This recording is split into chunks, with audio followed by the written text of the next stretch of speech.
Camarote, vamos acompanhar então que o presidente do exercício vai agora fazer o primeiro pronunciamento oficial. Olha, meus amigos, eu quero cumprimentar todos os ministros empossados, os senhores governadores, senhoras e senhores parlamentares, familiares, amigos, senhoras e senhores. Eu pretendia que esta cerimônia fosse extremamente sóbria e discreta, como convém ao momento que vivemos. Entretanto, eu vejo o entusiasmo dos colegas parlamentares, dos senhores governadores, e tenho absoluta convicção de que este entusiasmo deriva precisamente da longa convivência que nós todos tivemos ao longo do tempo. Até pensei, num primeiro momento, que não lançaria nenhuma mensagem nesse momento. Mas percebi, pelos contatos que tive nestes 2 últimos dias, que indispensável seria esta manifestação. E minha primeira palavra ao povo brasileiro é a palavra confiança.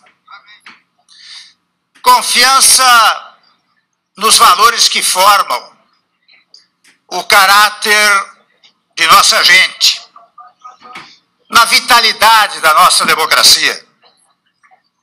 Confiança na recuperação da economia nacional, os potenciais do nosso país, em suas instituições sociais e políticas, e na capacidade de que, unidos, poderemos enfrentar os desafios deste momento que é de grande dificuldade. Reitero, como tenho dito ao longo do tempo, que é urgente pacificar a nação e unificar o Brasil. É urgente fazermos um governo de salvação nacional. Partidos políticos, lideranças e entidades organizadas e o povo brasileiro hão de emprestar sua colaboração para tirar o país desta grave crise em que nos encontramos. O diálogo é o primeiro passo para enfrentarmos os desafios para avançar e garantir a retomada do crescimento. Ninguém, absolutamente ninguém, individualmente, tem as melhores receitas para as reformas que precisamos realizar. Mas nós, governo, parlamento e sociedade, juntos vamos encontrá-las. Eu conservo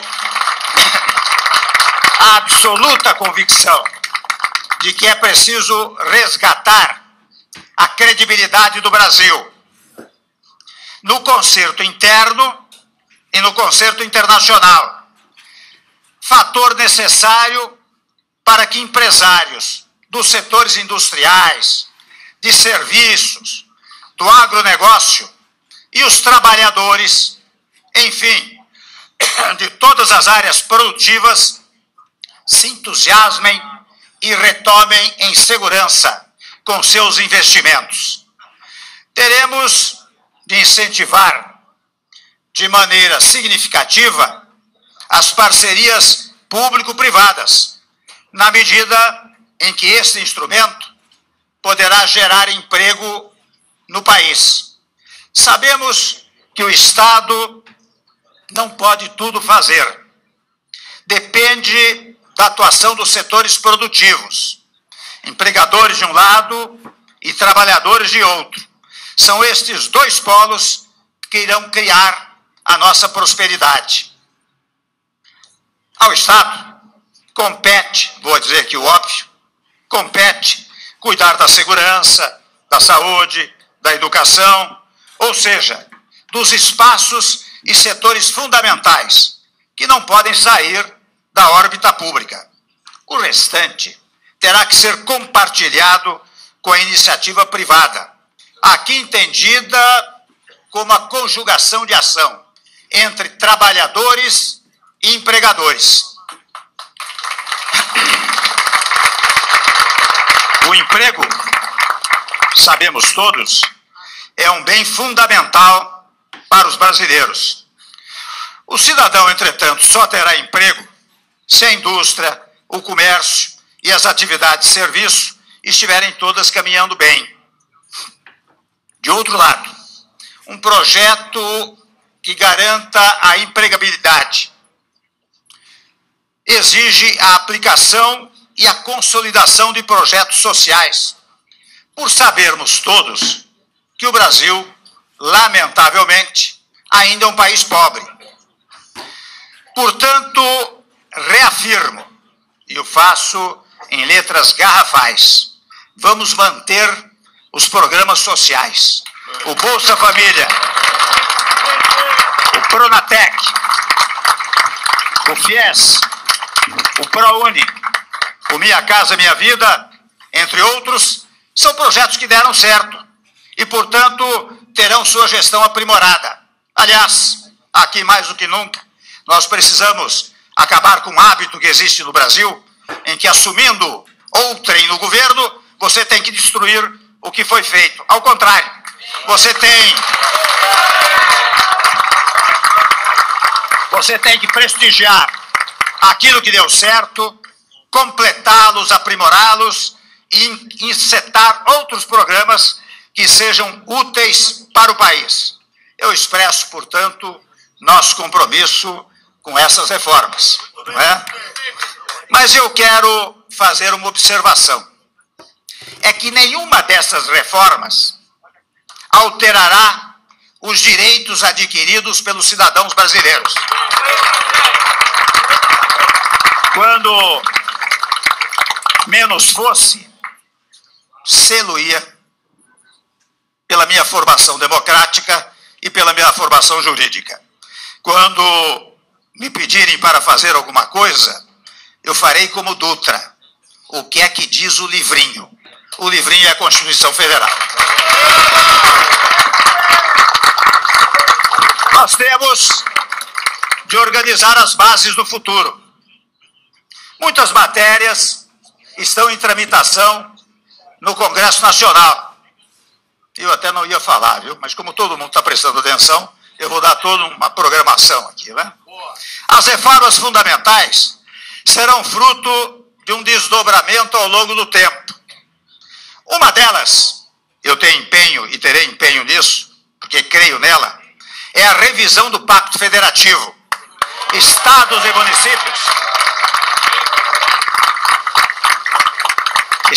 e municípios precisam ganhar autonomia verdadeira, sob a égide de uma federação real, não sob uma federação artificial, como vemos atualmente.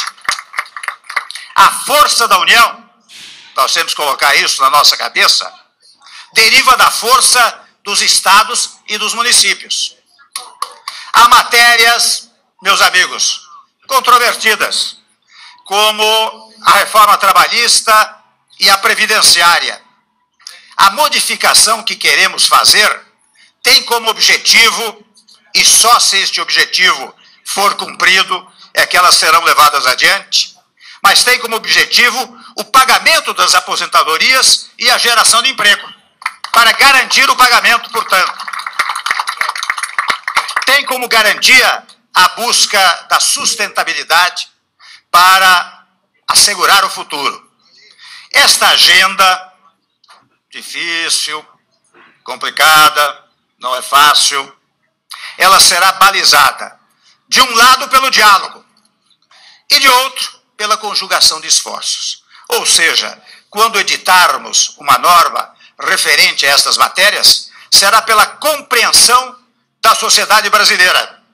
E para isso é que nós queremos uma base parlamentar sólida, que nos permita conversar com a classe política e também com a sociedade.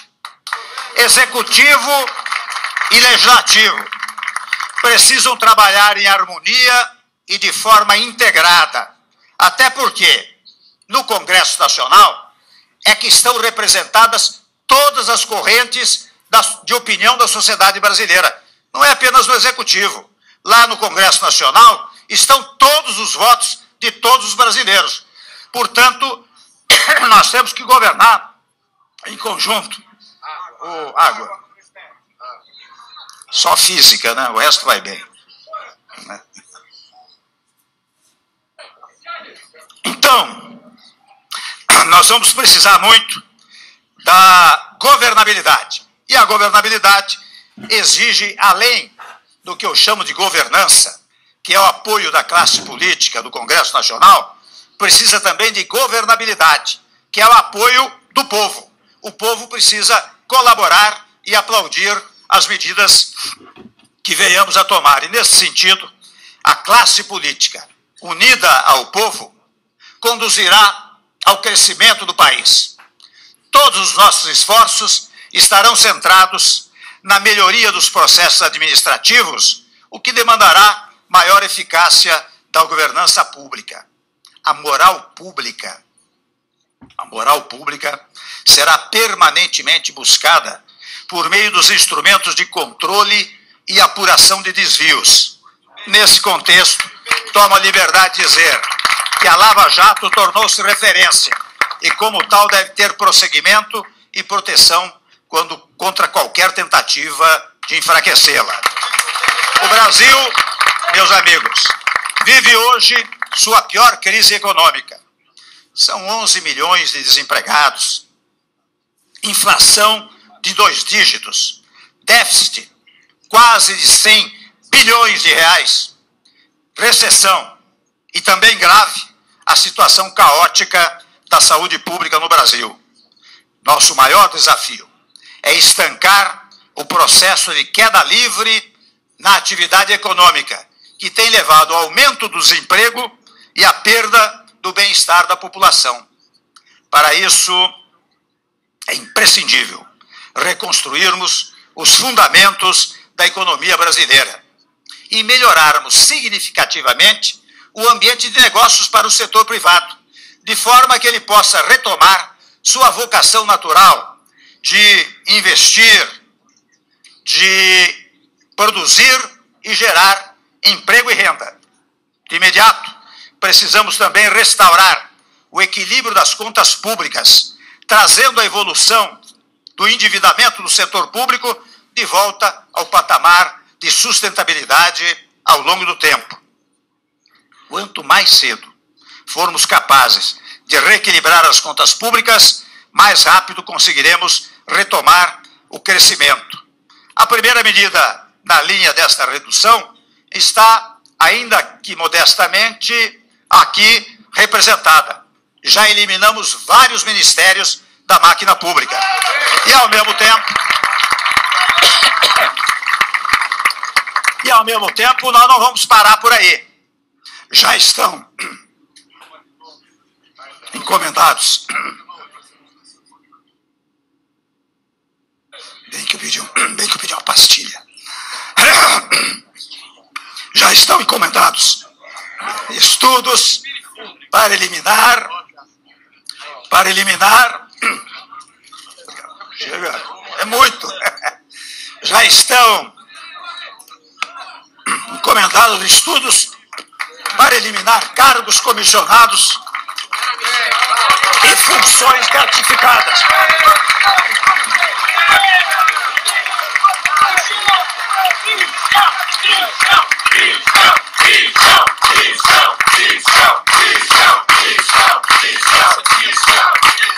Sabidamente, funções gratificadas desnecessárias. Sabidamente na casa de milhares e milhares de funções comissionadas. Eu quero também, para tranquilizar o mercado, dizer que serão mantidas todas as garantias que a direção do Banco Central hoje desfruta para fortalecer sua atuação como condutora da política monetária e fiscal. É preciso, meus amigos, e aqui eu percebo que eu fico dizendo umas obviedades, umas trivialidades, mas que são necessárias, porque ao longo do tempo eu percebo como as pessoas vão se esquecendo de certos conceitos fundamentais da vida pública e da vida do Estado. Então, quando eu digo é preciso dar eficiência aos gastos públicos, coisa que não tem merecido maior preocupação no Estado brasileiro, nós todos estamos de acordo com isso. Nós precisamos atingir aquilo que eu chamo de democracia da eficiência. Porque se no passado nós tivemos, por força da Constituição, um período da democracia liberal, quando os direitos liberais foram exercitados amplamente, se ao depois, ainda ancorado na Constituição, nós tivemos o desfrute dos chamados direitos sociais que estão previstos na Constituição, num dado momento, aqueles que ascenderam ao primeiro patamar da classe média começaram a exigir eficiência. Eficiência do serviço público e eficiência dos serviços privados. E é por isso que hoje nós estamos na fase da democracia da eficiência, com o que eu quero contar, com o trabalho dos senhores ministros, do parlamento e de todo o povo brasileiro.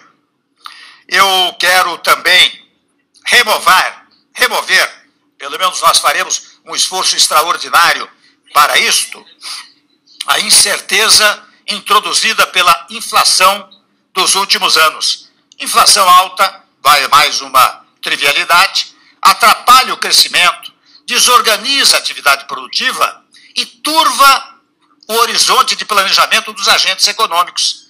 E sabe quem sofre as primeiras consequências desta inflação alta? É a classe trabalhadora e os segmentos menos protegidos da sociedade, é que pagam a parte mais pesada dessa conta. Nós todos sabemos que há um bom tempo o mundo está de olho no Brasil. Os investidores acompanham com grande interesse as mudanças no nosso país. Havendo condições adequadas, e nós vamos produzi-las, a resposta será rápida, pois é grande a quantidade de recursos disponíveis no mercado internacional e até internamente, e ainda maior as potencialidades no nosso país. É com base no diálogo, nós adotaremos políticas adequadas para incentivar a indústria, o comércio, os serviços e os trabalhadores. E a agricultura, tanto a familiar quanto o agronegócio. Precisamos prestigiar a agricultura familiar, que é quase um micro empreendimento na área da agricultura, especialmente apoiando e incentivando os micros, pequenos e médios empresários. Além de modernizar o país, estaremos realizando o maior objetivo do governo: reduzir o desemprego, que há de ser, os senhores percebem que eu estou repetindo este fato, porque eu tenho tido, e os senhores todos têm tido, contato em todas as partes do país com famílias desempregadas. E nós vemos o desespero desses brasileiros que contam com um país com potencialidades extraordinárias e que não consegue levar adiante uma política econômica geradora de empregos para todos os brasileiros.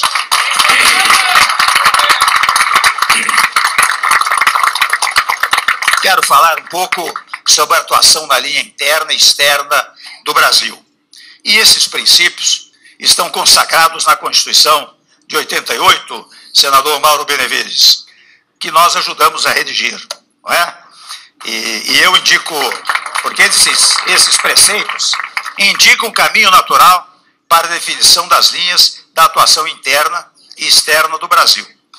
Os senhores veem que eu insisto muito no tema da Constituição, porque, a meu modo de ver, toda vez que nós nos desviamos dos padrões jurídicos, e o direito existe exata e precisamente para regular as relações sociais, quando nós nos desviamos dos limites do direito, nós criamos a instabilidade social e a instabilidade política. Por isso que eu insisto sempre na invocação do texto constitucional. Pois muito bem, nesta Constituição, a independência nacional, a defesa da paz e da solução pacífica de conflitos, o respeito à autodeterminação dos povos, a igualdade entre os Estados, a não intervenção, a centralidade dos direitos humanos e o repúdio ao racismo e ao terrorismo, dentre outros princípios, são valores profundos de nossa sociedade e traçam a imagem de um país pacífico e ciente dos direitos e deveres estabelecidos pela nossa Constituição. São, meus amigos, esses elementos de consenso que nos permitem estabelecer bases sólidas para a política externa que volte a representar os valores e interesses permanentes do nosso país. A recuperação do prestígio do país e da confiança em seu futuro serão tarefas iniciais e decisivas para o fortalecimento da inserção internacional da nossa economia.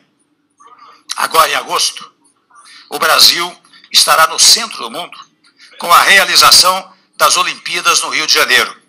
Bilhões de pessoas assistirão jogos. Jornalistas de vários países estarão presentes para reportar o país sede das competições.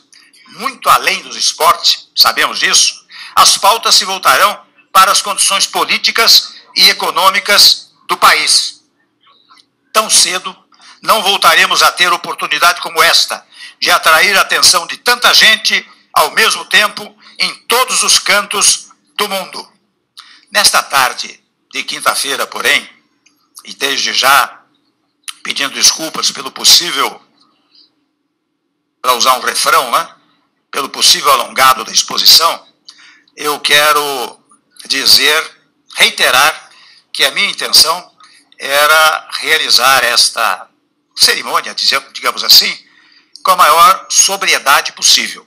Estamos fazendo, porque sem embargo do entusiasmo de todos os senhores, todos nós compreendemos o momento difícil, delicado, ingrato que estamos todos passando.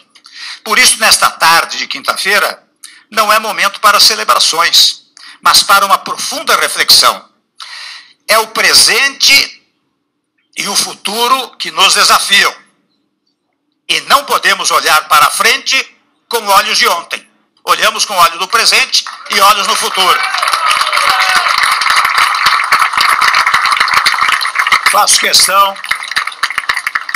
questão, e espero que sirva de exemplo,